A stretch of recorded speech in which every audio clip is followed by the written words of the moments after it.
I'm Dick Dietrich. Tonight on Nightstand, a look at a world of debauchery, abuse, corruption, and moral depravity. That's right, it's our salute to politics.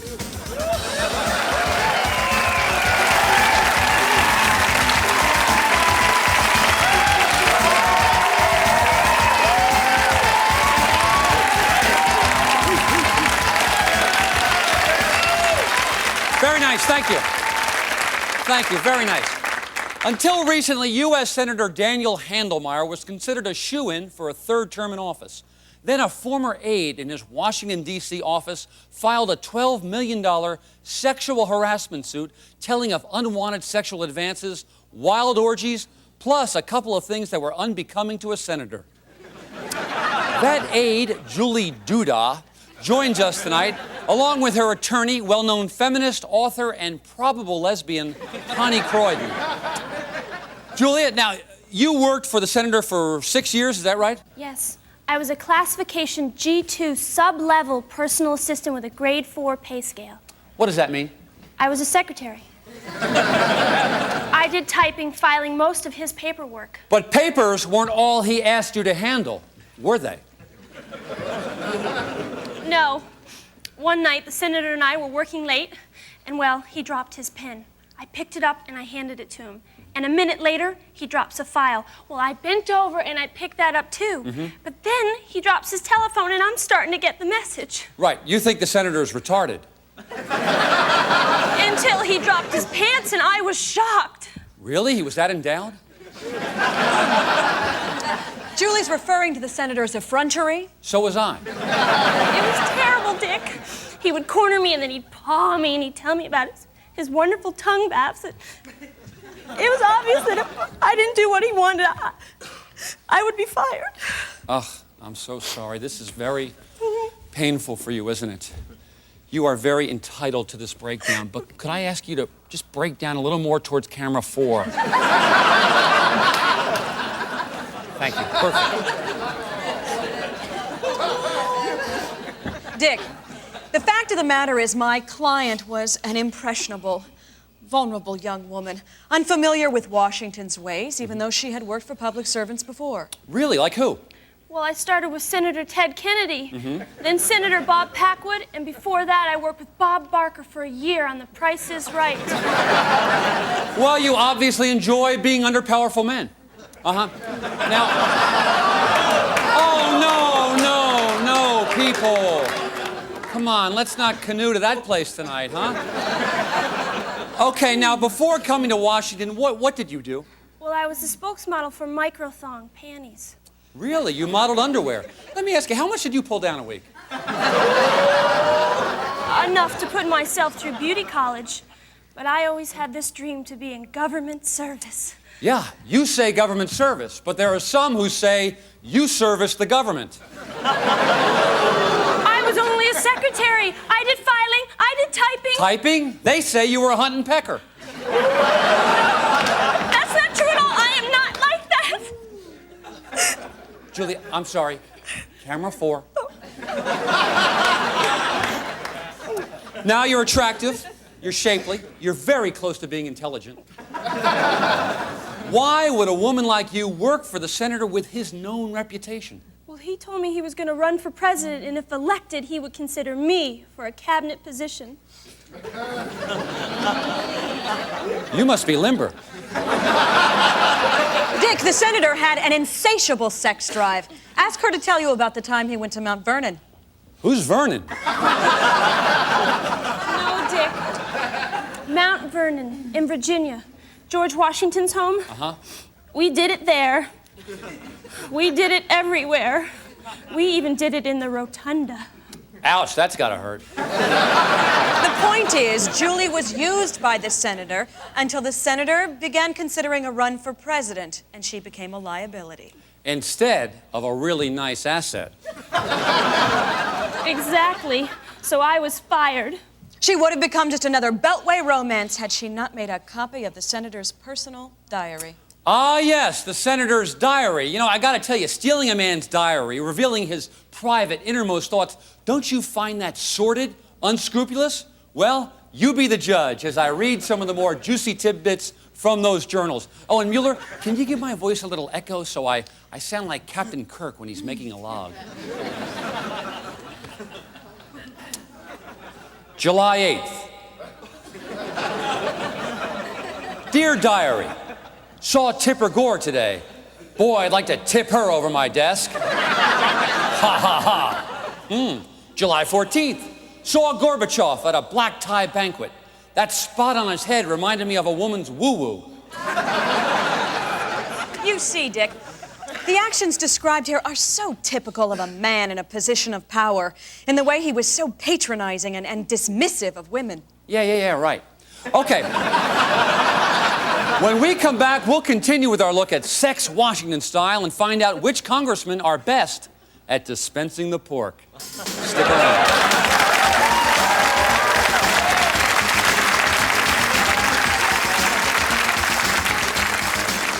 Do you have a real-life story that isn't true? You can be a guest on Nightstand. Give us a call at 555-DICKY.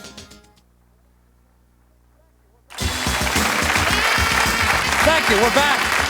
We're back. We're talking sexual harassment in Washington, D.C. You know, there's an old Washington saying that goes, finding an honest politician's about as easy as finding Mark Furman in the city of Compton. Our next guest claims to be the exception to that rule. Please welcome Senator Daniel Handelmayer and his wife, Winnie.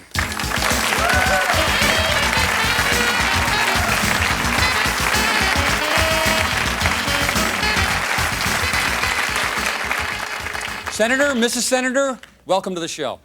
Thank you for having me, Dick. I appreciate the opportunity to confront all this poppycock.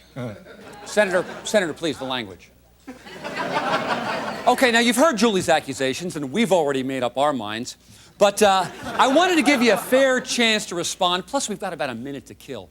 I would be remiss if I didn't ask you, Senator, how do you get so much babage? Those are rumors, Dick. I'm not a lech.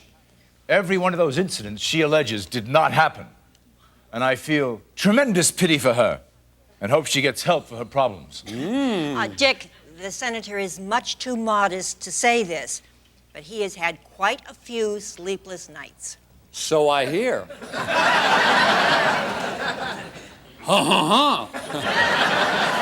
That's my French laugh. It's a popular favorite here on Nightstand. You've probably seen it. This young lady, the senator gave her a job, and she betrayed him.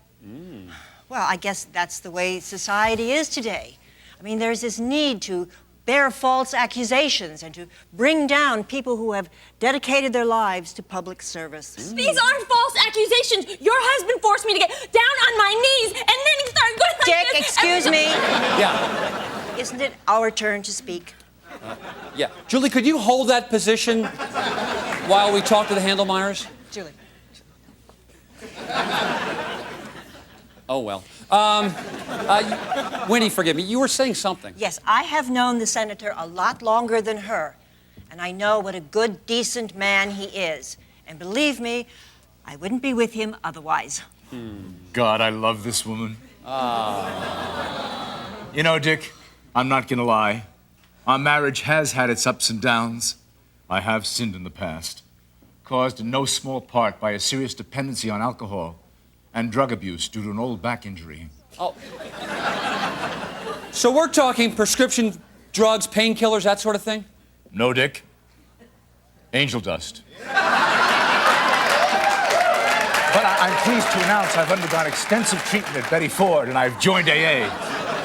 Oh, you've joined AA.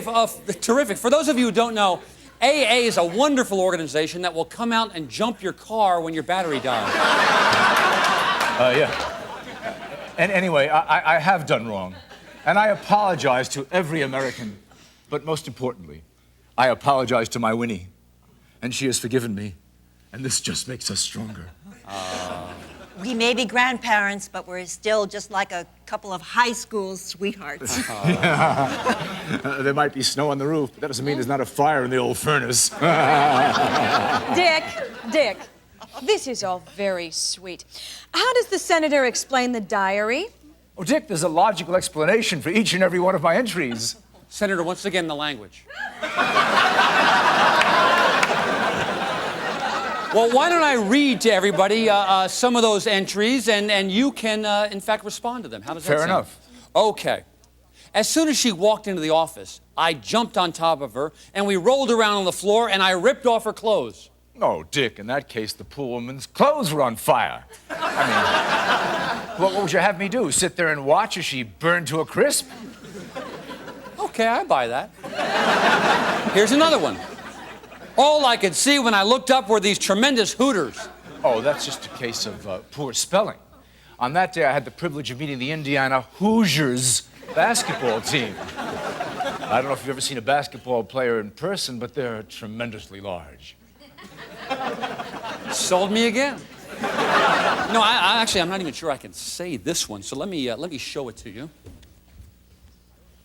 Oh, that's easy. I offered her a job on the Pacific Rim. Well, Senator, those are some very reasonable explanations. Oh, come on, Dick. Would the senator swear to those explanations under oath? This is not a court of law. Oh, good for you, Yeah, liar! well, we wish it were a court of law, and we will see you in that Okay, court now of law. settle You can down. Settle guarantee down. that. This isn't This Week with Christy Brinkley. Okay, when we come back, we're going to meet a former Washington mistress who claims to have slept with every Kennedy, including Rose.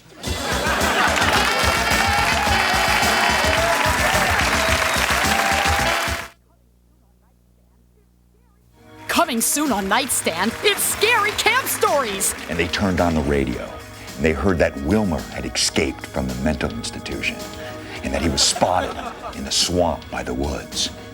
Then all of a sudden, they turned around, and they realized that the killer was right in front of them in the studio!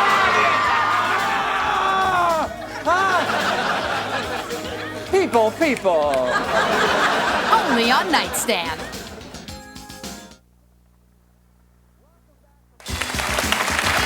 Welcome back for more Sex in Washington. Connie, you wanted to say something. Yes, Dick. I'm stunned that you're starting to believe the senator. Why would my client invent these claims? Dick, this is an election year. She's obviously a tool of partisan politics. Oh, politics has nothing to do with this. This is about power, and women just aren't going to take it anymore. Wow.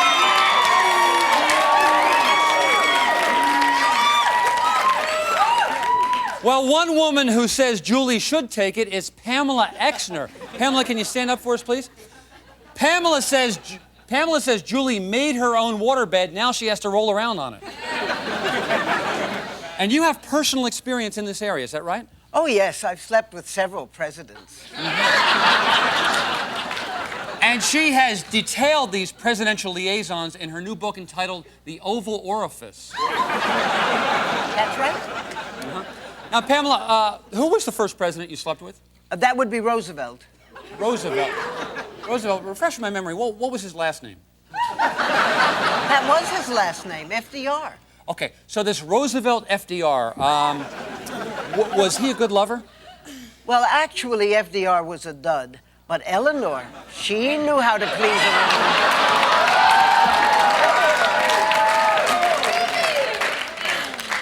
Now, of all these powerful men you were around, did you ever consider yourself harassed? Hell no! With all the stress these guys are under, I always figured that the more the fornication, the better off the nation.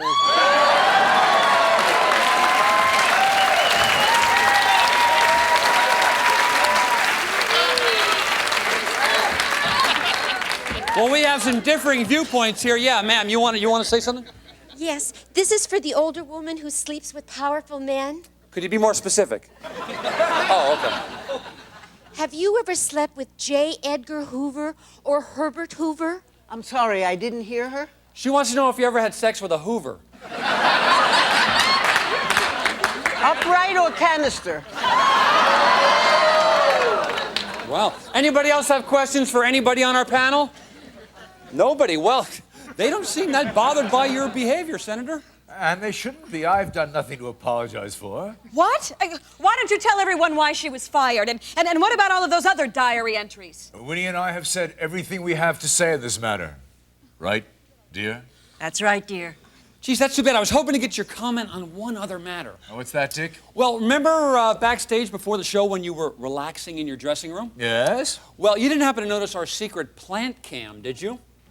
Plant cam? That's right, our plant cam, which we planted in a plant that we planted in your dressing room. You and what? we secretly videotaped you. This is outrageous. No, this is outrageous. Watch. I'll be in the ladies' room, dear. You take your time.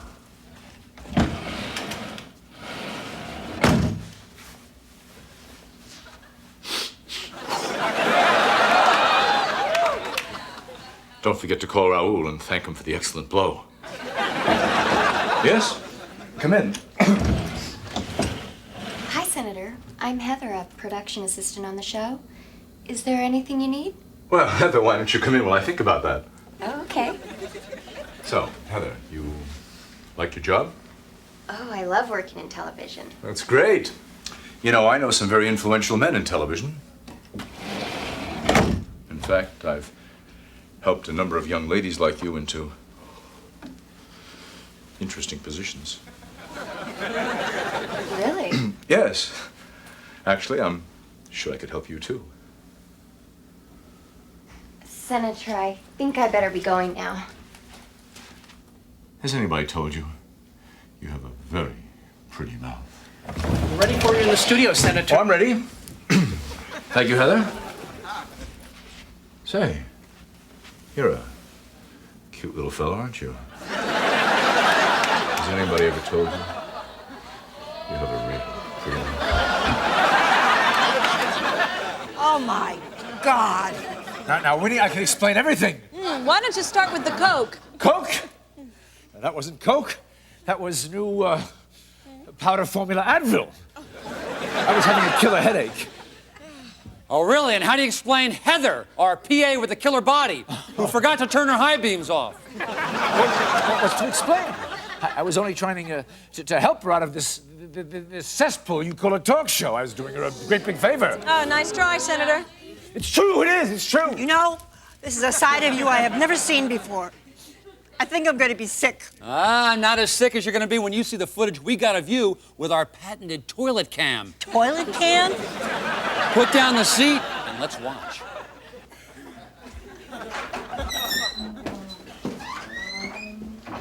Hello. Mrs. Handelmeyer? You know, Connie, even though you're wrong about my husband, I'm very familiar with your work, and I've read all of your books. Thank you, Mrs. Handelmeyer. That's very nice of you. Oh, please, call me Winnie. Okay. Winnie? Well, good luck out there. Oh, I'm sorry. Quite all right.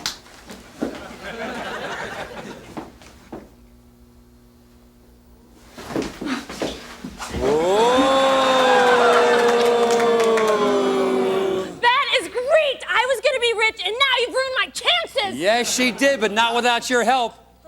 Well, remember that little meeting we had in my office right before the show? You didn't. Yes, we did. Mueller, roll the dick cam. Julie, come into my office. I've got a little problem. Oh? Yes, have a seat on the edge of my desk.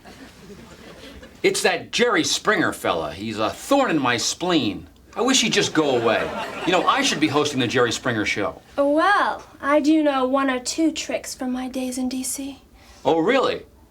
Whatever do you mean?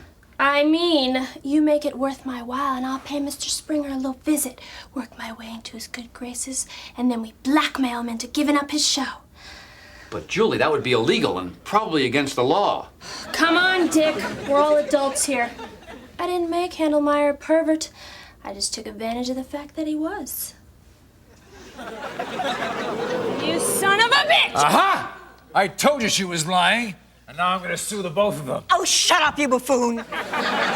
It's your fault. Now I'll never be the president. How could you admit such a thing, you idiot? Oh, I'm the idiot! Yes, you are an idiot. Call myself the frozen fruit! Oh, gosh, this is terrible. And as we go to commercial, let's see that bathroom lesbian scene one more time in slow motion. Can you believe what she did?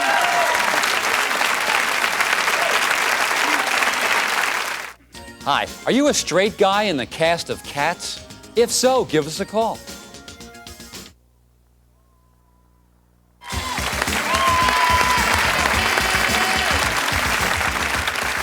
Okay, we're back, and even though we've exposed some people as the scum they are, some good came out of tonight's show. Julie, you're now going to be the punchline of just about every joke on the Jay Letterman show. Winnie and Connie, do the words flannel shirts and Doc Martens mean anything to you? And Senator Handelmeyer, well, he may have finally found the woman he always wanted. So what have we learned tonight? Well, we've learned that men in powerful positions must respect women for not just being sex objects. In fact, they may not even be objects at all. So whether you're at work or play or at work, excuse me, has anyone ever told you you have a real pretty mouth?